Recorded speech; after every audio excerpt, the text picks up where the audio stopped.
You know, I love these old style houses, don't you? The old wooden houses, you know, maybe 50 or more years old.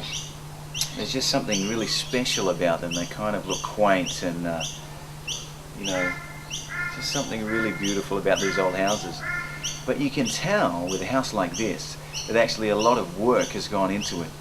New paint, probably new wood, new staircase here, maybe some new walls and new rooms. This is not the original house that used to be.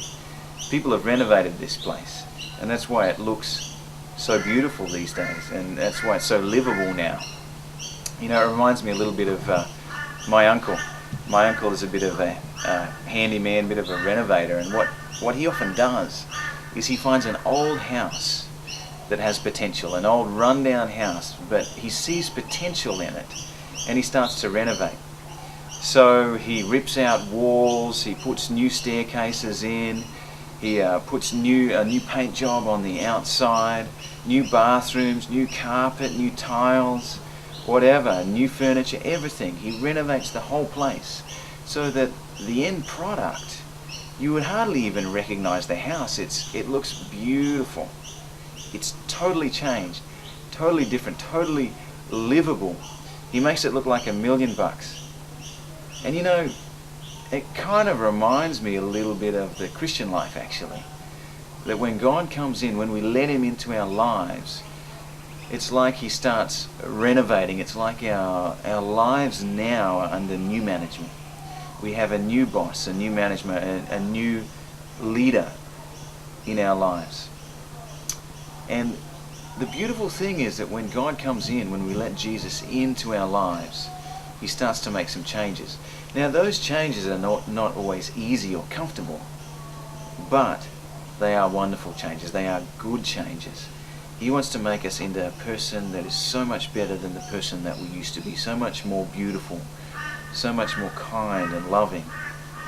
But here's the thing, you know, before you were a Christian, you had all the different parts of your life. It's kind of like our life is like a house with all the different rooms, and you have the family room, you know, you have your personal room, your personal life, you have your vocational life, all of these different parts of your life, all of the different areas, your relationships, your work life, your study life, the things that you watch on TV, the books that you read. They're like different rooms of our lives. Now before you were a Christian, who was the boss of those rooms? Well, you were. Self was at the center of your life. You were in charge of all of the rooms. You could do what you want, think what you want, watch what you want, study what you want, do what you want with your life, because you're the boss. But the interesting thing is that when you become a Christian, God wants to come in and be at the center of our lives. That we actually hand over ownership, as it were, to Him. We give Him the keys to our life, the keys to our house, the keys to every room. And we say, Jesus, I want you to come in.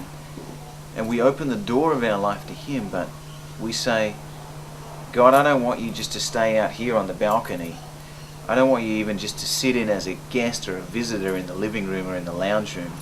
I give you the keys to every area of my life. You know, that's really what it means to make Jesus the Lord, the leader, the boss, the new manager of your life. You give Him the keys to everything.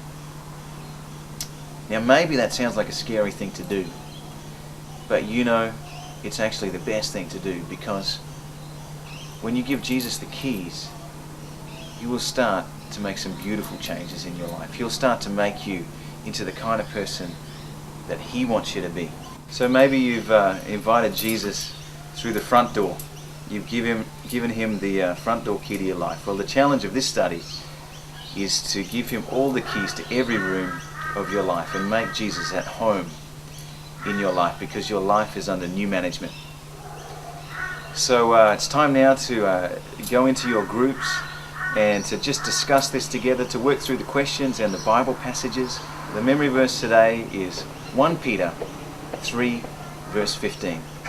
And it says this: "In your hearts set apart Christ as Lord." Well, have a great time discussing that in your groups together, and we'll see you again next week.